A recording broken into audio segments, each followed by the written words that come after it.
Na noite de hoje nós estamos reunidos, irmãos, para podermos dar continuidade à mensagem que eu intitulei de Dilúvio 1 e Dilúvio 2. No domingo passado nós falamos sobre a primeira parte do episódio do dilúvio, seguindo a orientação daquilo que estamos fazendo, que é o nosso estudo da Bíblia cronológico. Estamos pregando desde Gênesis e pretendemos, chegar até Apocalipse. Os temas dos quais nós estamos dividindo para trabalhar com os irmãos durante esse período, alguns temas que são mais delongados ou mais extensos, nós estamos dividindo em duas mensagens. Por isso denominei Dilúvio 1, que foi domingo passado, e hoje de Dilúvio 2, a segunda parte do episódio do dilúvio. E eu quero lembrar aos irmãos que no último domingo nós extraímos, refletimos e aplicamos em nossa vida sobre 7 pontos, 7 lições preciosas a respeito da experiência da humanidade com o dilúvio. E hoje nós vamos trabalhar mais 6 lições, encerrando esse assunto, e no domingo que vem entraremos então na Torre de Babel. Se você vier ou não faltar aos cultos, você vai poder acompanhar o desenrolar de toda a história bíblica, salvo algum dia que nós tenhamos alguma programação especial, e aí nós vamos usar uma outra temática ou um outro tema eventual, beleza? Para tanto, quero nessa noite convidá-los a abrir a Bíblia na segunda carta de Pedro, capítulo 2, versículo 5. Segunda de Pedro, capítulo 2, versículo 5. Segunda de Pedro, capítulo 2, você pode ficar de pé assim que você encontrar?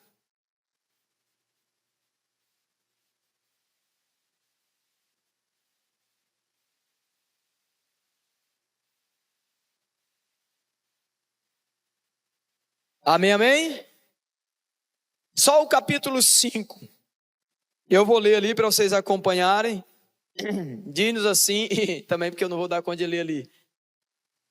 Ele não poupou o mundo antigo, trouxe o dilúvio sobre aquele povo ímpio, mas preservou Noé, pregador da justiça, e mais 7 pessoas. Oremos ao Senhor. Paizinho querido, nós te louvamos, porque estamos diante da tua palavra.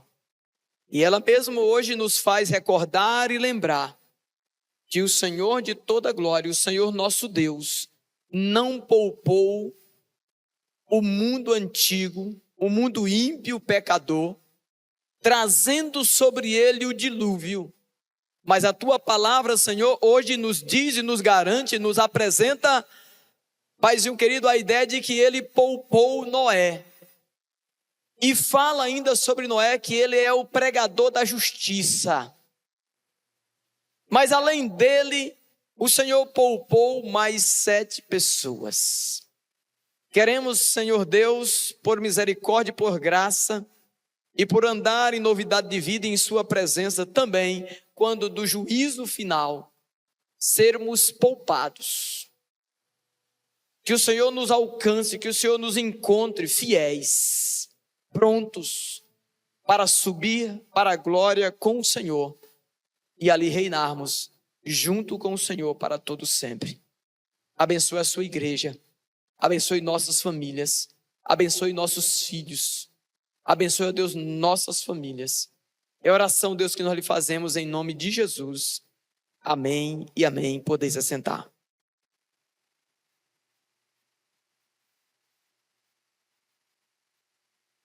Nós lemos um texto do Novo Testamento que faz alusão ao Velho Testamento, que vai apontar ou chamar a nossa atenção a algo que aconteceu muito tempo atrás. E domingo passado eu falei sobre isso. Eu disse a vocês no domingo passado de que o pecado da humanidade, ele foi tamanho, ele foi tão agressivo, a honra de Deus, de que Deus não se contentou de ficar lá apenas olhando para as pessoas pecarem. Uma das lições das quais nós trouxemos e aplicamos aqui com os irmãos, a primeira delas, alguém lembra?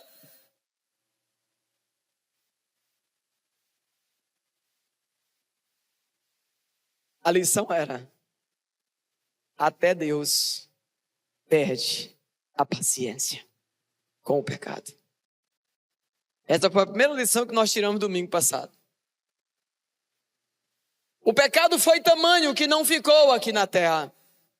Irmãos, quando nós pecamos, quando nós erramos, o pecado não fica somente em nós. O pecado, a consequência dele não é só para nós. Quando nós erramos, quando nós saímos da presença de Deus, quando nós falhamos com o Senhor, aquilo que fazemos, o nosso pecado, atinge também aqueles que estão à nossa volta. Irmãos, até a terra foi ferida, irmãos, por causa do pecado de Adão. Até a terra foi ferida. Quando você peca achando que está atingindo só você que está sendo prejudicado. Não, a sua família, os seus filhos, a sua esposa, o seu esposo, quem depende de você, quem está envolvido com você. O nosso pecado atinge a todos que estão à nossa volta. E diz então a palavra lá em Gênesis capítulo 7, versículo 6, 7, 8 e 9. Ele vai dizer, irmãos, que o Senhor resolveu acabar, extirpar com o pecado. E diz então que ele encontra um homem que era pregador da justiça, um homem que andava segundo a orientação de Deus, e o nome desse homem é Noé. E a Bíblia, irmãos, vai nos dizer de que ele pega Noé, apresenta-se a ele e diz: olha, eu vou acabar com o mundo através de água. Eu vou mandar chuva do céu.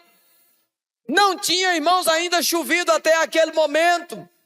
Por isso ele vai ser lembrado lá na Galeria da Fé, lá no capítulo, eu acho que 3:7 ou 7:3, não lembro mais, de Hebreus. Ele vai dizer, pela fé, Noé. E aí fala o que ele fez.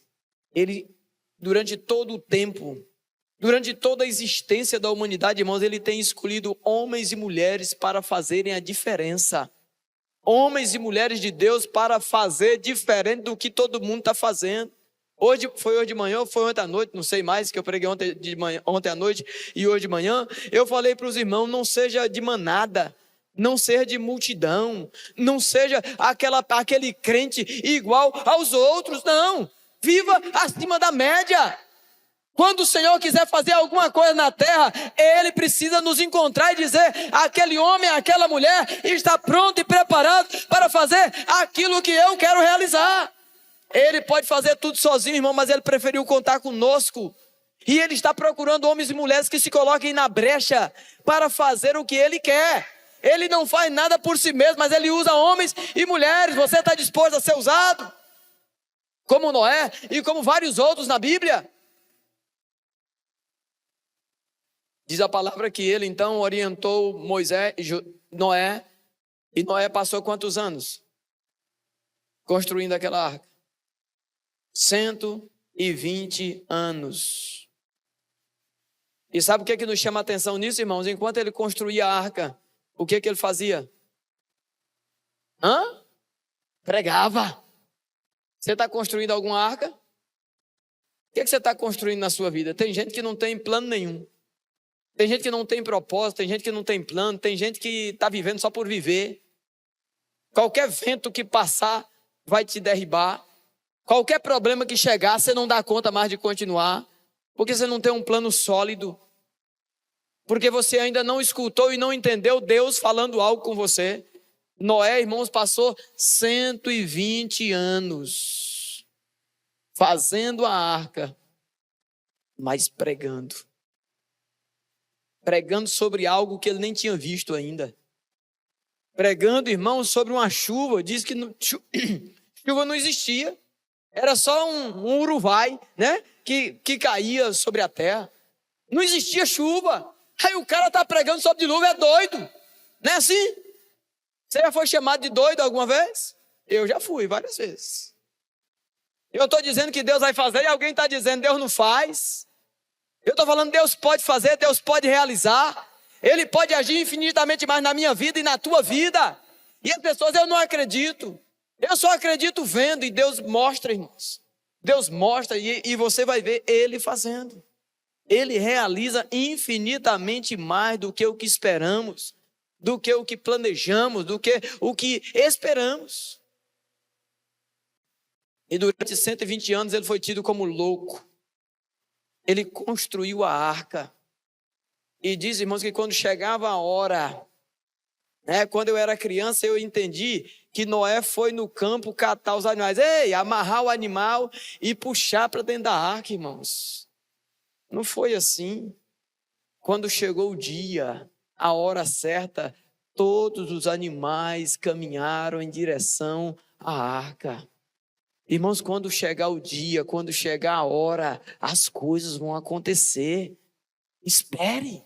Você tem tido disposição de esperar no Senhor? Esperei com paciência no Senhor e Ele me ouviu. Ele me atendeu, Ele resolveu o que precisava ser resolvido. Todos os animais entram na arca, irmãos, e depois de os animais entrarem na arca, chuva cai. Aqueles que não acreditavam e que também nunca tinham visto chuva, viu chuva cair na terra. E começou a enxurrada correr, os rios transbordarem, e daqui a pouco aquela arca que estava ancorada, ela começa a navegar. E ela navega. Depois que a chuva para, depois de algum tempo, as águas baixam.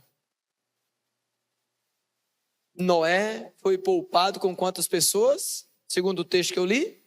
Mais 7. Depois que essa arca pousa, ancora, lá no Monte Ararat, eles descem.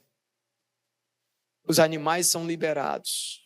Um altar é construído. Um culto é feito de celebração ao nome do Senhor nosso Deus.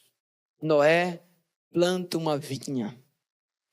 Da vinha ele tira suas uvas. Ele faz vinho.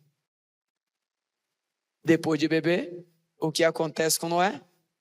Ele se embriaga. E depois de embriagado, faz o seu filho pecar. O pecado de Noé. Homem que outrora escolhido como sendo alguém que propagasse ou que mantivesse a raça humana existindo.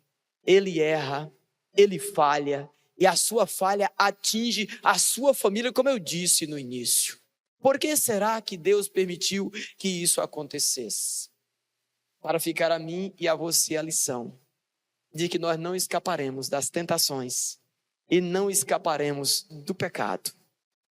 Mas depois de pecarmos, nós temos um escape, nós temos uma solução. Jesus Cristo, que foi prometido, que viria nos salvar, transformar nosso coração e nos fazer novos homens e novas mulheres para o louvor da glória de Deus. Então essa é a história, o restante da história básica que eu comecei a contar no domingo passado. E diante dessa história, continuando ou voltando às lições, nós podemos dizer, irmãos, uma lição que na minha numeração vai ser a 8ª lição baseado na história de Noé, de que Deus deseja, irmãos, que as pessoas recebam sua palavra. Tem crente que duvida disso. Tem crente que não acredita nisso. Tem crente que não crê nessa palavra, não crê nessa lição. Eu acredito, irmãos, eu sei. A palavra de Deus nos dá base para isso. De que Deus é desejoso de que as pessoas recebam a sua palavra. E nós, irmãos, somos portadores dessa palavra, tal qual Moisés era portador. Noé era portador daquela palavra, daquela mensagem. E durante 120 anos, irmãos, ele pregou a palavra. E essa mesma palavra vem dizendo a nós: pregue a palavra em tempo, em fora de tempo, admoesta, exorta com toda longanimidade e ensino.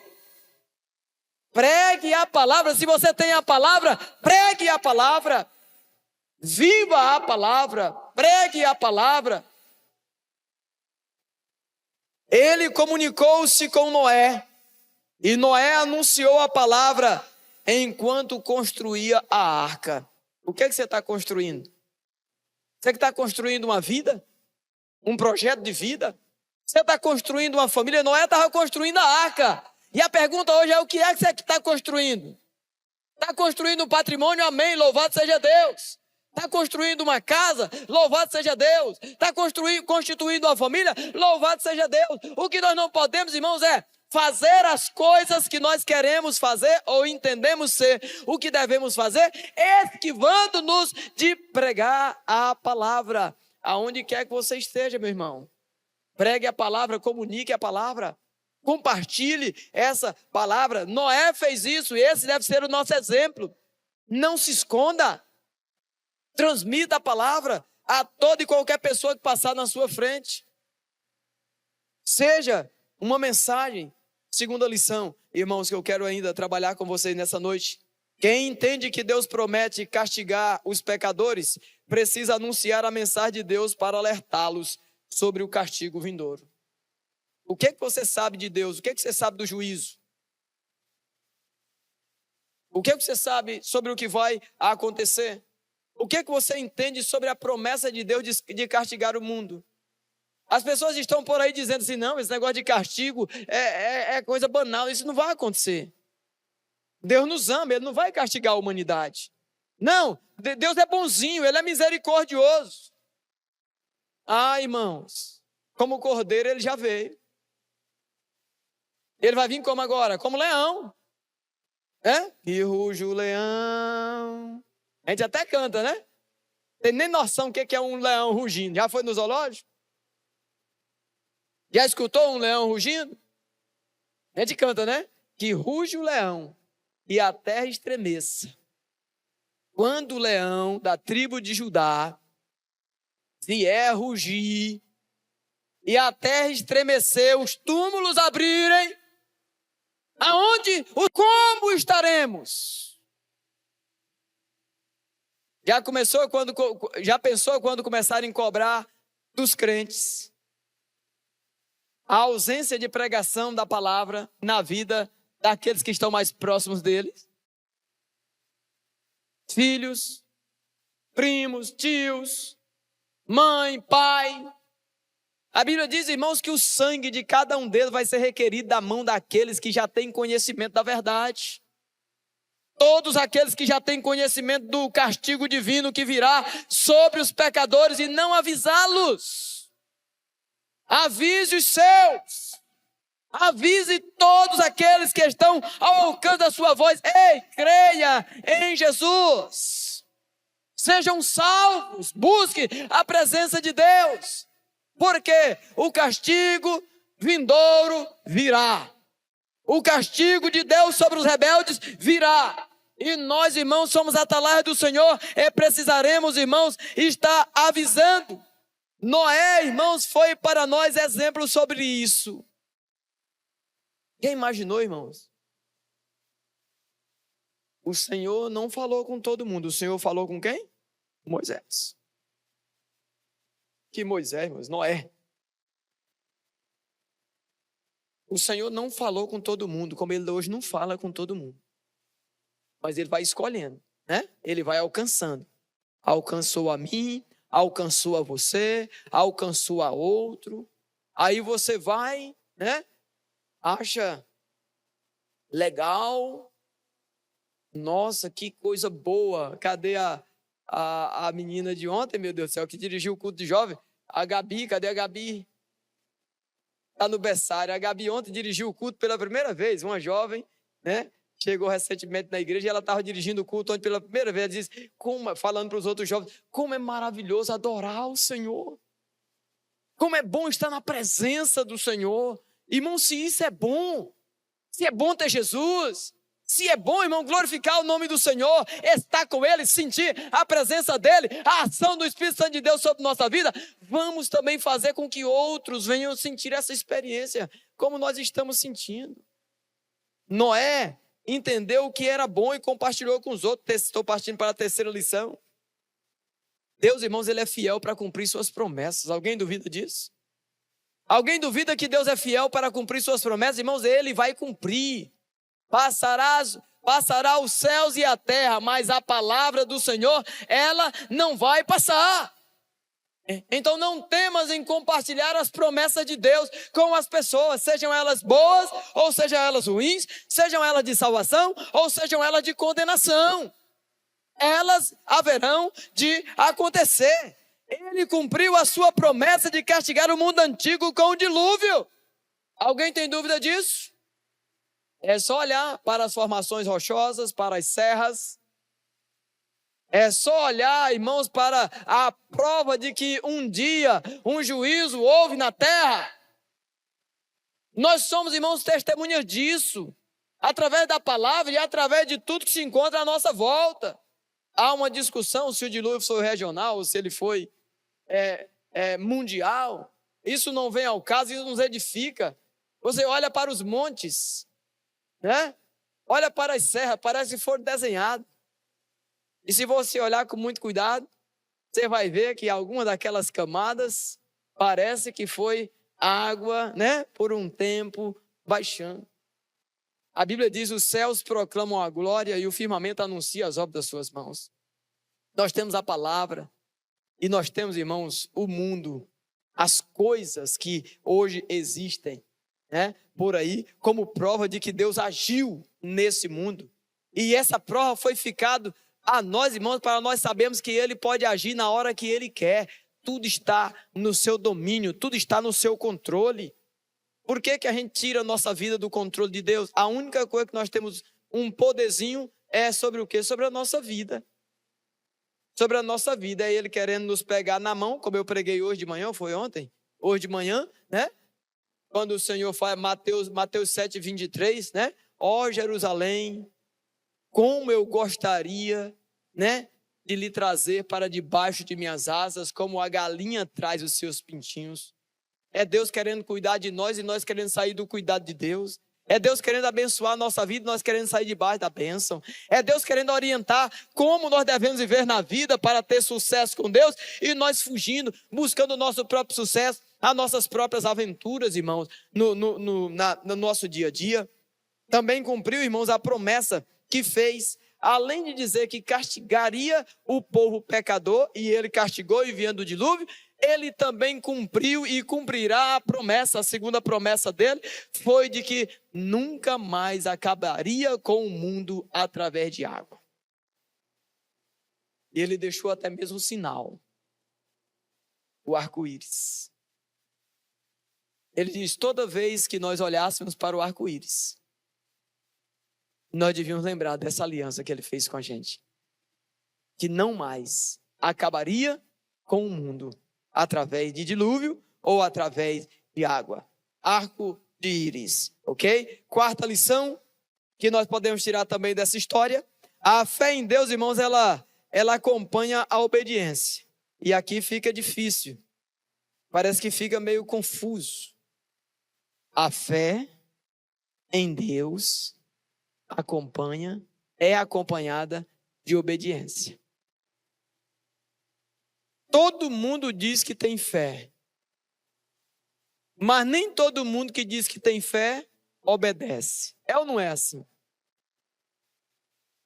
Tem alguma coisa errada, ou com a fé ou com a falta de obediência. Se você tem fé, você é alguém que obedece a palavra. Se você tem fé, você é alguém que obedece ao Senhor. Porque a fé, ela vem acompanhada, irmãos, da obediência. Hebreus nos ensina, irmão, que foi pela fé que Noé ouviu os avisos de Deus e construiu a arca. Você tem ouvido os avisos de Deus? Você tem ouvido Deus lhe mandando fazer alguma coisa? Continua a perguntar. Quando você escuta Deus, você tem cumprido o que Deus tem pedido para você fazer? Está difícil de entender o que Deus quer para a sua vida? Está difícil de entender qual é a vontade de Deus para com a sua vida? A Bíblia em Romanos, Paulo escrevendo aos crentes de Roma vai dizer que a vontade de Deus ela é boa, ela é perfeita e ela é agradável. Aí você vai perguntar, mas agradável a quem? A mim ou a Deus? Irmão, se for agradável a Deus, amém. Não importa se não é agradável a mim. Não importa, irmão, se é doloroso para mim, se for agradável a Deus, eu vou seguir porque eu sei que aquilo que Deus faz não é ruim e Deus não tem nada de ruim a oferecer a mim, Ele só tem coisa boa. Então quando Ele faz um plano para a minha vida, quando Ele orienta algo para a minha vida, eu só preciso obedecer e aceitar o que Ele tem para a minha vida, porque o que vem dEle é bom e nós precisamos glorificar a Deus por isso, irmãos. A salvação é pela fé e não pelas obras. Já está lá em Efésios 2, 8, 9 e 10. A fé, irmãos, ela é também acompanhada de ação. Além de que a fé seja acompanhada de obediência, ela também é acompanhada de ação. A exemplo da vida de Noé. Ah, não, eu tenho fé, eu tenho um Deus que é todo poderoso, Criador dos céus e da terra. Mas eu não obedeço Ele. Eu não faço nada que Ele mande eu fazer. Que fé é essa, irmão? Que tipo de fé é essa? Que não edifica nada, que não produz nada? Que tipo de fé é essa que nos torna improdutíveis no reino? Que tipo de fé é essa que nos torna improdutíveis na sociedade? Improdutível até dentro de casa. Na nossa casa a gente não colabora com nada. A gente não faz nada. Solta pipa no ventilador 24 horas por dia, a vida inteira. Sem produzir nada, nem para o reino, nem para o próximo, nem para a sociedade, nem para a sua família, nem para a sua igreja. Isso é grave. E nós, a exemplo da vida de Noé, precisamos ver, irmãos, o que aconteceu com ele. Ele foi um instrumento de Deus. E eu e você podemos também ser um instrumento de Deus. Deus conta conosco. Ele poderia fazer tudo sozinho, mas dizer, eu vou contar com esse camarada. Eu vou contar com essa camarada, com essa irmã, com esse irmão, porque ele vai ser uma bênção para o louvor da glória de Deus. Quinta e última, são 5 lições e não 6. Quinta e última lição, para finalizar. Deslizes. Durante o curso da nossa jornada, ou da jornada da vida, poderão acarretar, irmãos, em perigos graves. Nós já estamos há uns 5 finais de semana tentando, sair aqui do Gênesis e sempre nós voltamos no pecado. Vocês já perceberam isso? Sempre a gente volta nessa pauta do pecado, dos deslizes, E essa última lição fica claro isso, que os nossos deslizes durante o curso da nossa jornada da vida poderão acarretar em perigos graves. Não importa quem você seja, não importa aonde você já chegou, continue vigilante, continue firmado. Ah, mas eu já tenho 20 anos de crente, continue sendo crente. Ah, mas eu já sou um crente maduro, continue orando, continue lendo a Bíblia, continue fazendo sua vida devocional, continue investindo na sua espiritualidade. Tem um homem chamado São Dantão. Disse que ele ficou por cerca de 60 anos em uma caverna, mortificando o seu corpo, vivendo em uma simplicidade.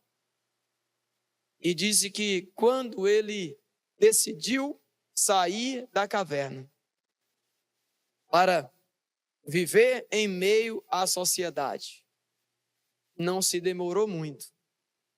Ele caiu ou veio a pecar. Significando que os 60 anos que ele passou em consagração não valeu de nada diante de um deslize que ele teve. Passar muitos anos de consagração, muitas horas de consagração, e quando lhe vem o primeiro desafio, você não consegue vencer. Tem alguma coisa errada. Noé foi usado passou 120 anos construindo a arca. E ele deslizou. E para tanto, o seu filho sofreu o pago. Pagou um alto preço, como também toda a família. Gênesis capítulo 9, para finalizar. Gênesis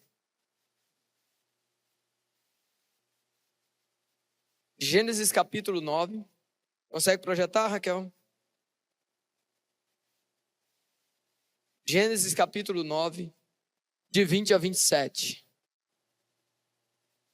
Noé, que era agricultor,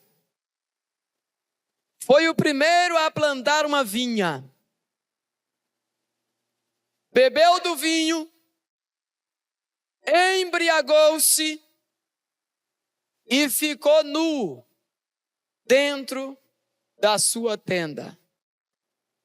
Caim, pai de Canaã, viu a nudez do seu pai e foi contar aos seus 2 irmãos que estavam do lado de fora. Mas Sem e Jafé pegaram a capa, levaram-na sobre os ombros e, andando de costas para não verem a nudez do pai, cobriram-no. Quando Noé acordou do efeito do vinho e descobriu o que o filho caçula lhe havia feito, disse: maldito seja Canaã, escravo dos escravos será para os seus irmãos. Disse ainda: bendito seja o Senhor Deus de Sem, seja Canaã seu escravo, amplie Deus o território de Jafé, e habite ele nas tendas de Sem, e seja Canaã seu escravo. Um deslize do pai destruiu a vida de toda a família. Um homem que foi usado como instrumento, logo se tornou alguém que foi maldição para a sua casa, para os seus filhos. Essa é a nossa última lição. Deslizes durante o curso da jornada da nossa vida poderão acarretar em perigos graves. O crente, não se esqueça disso, o crente nunca estará imune aos pecados e às tentações da vida. Por isso, quem está de pé, ore para que não caia. Que Deus, em sua rica bondade e graça, dispense, amados de Deus, sobre nossa vida a disposição de entender que haverá um juízo.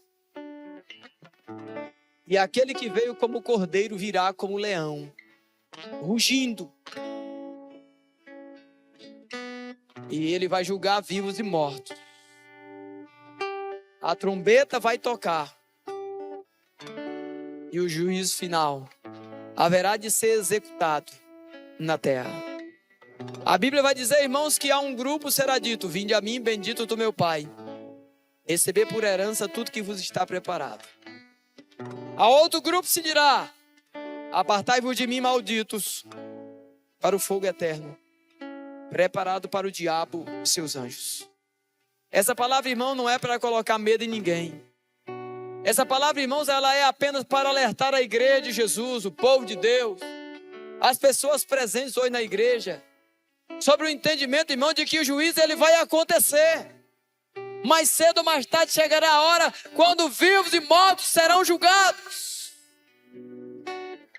E quem foi encontrado em falha receberá, irmãos, o seu pago. Receberá o preço do seu pecado e do seu erro. Vamos, irmãos, nos unir em oração.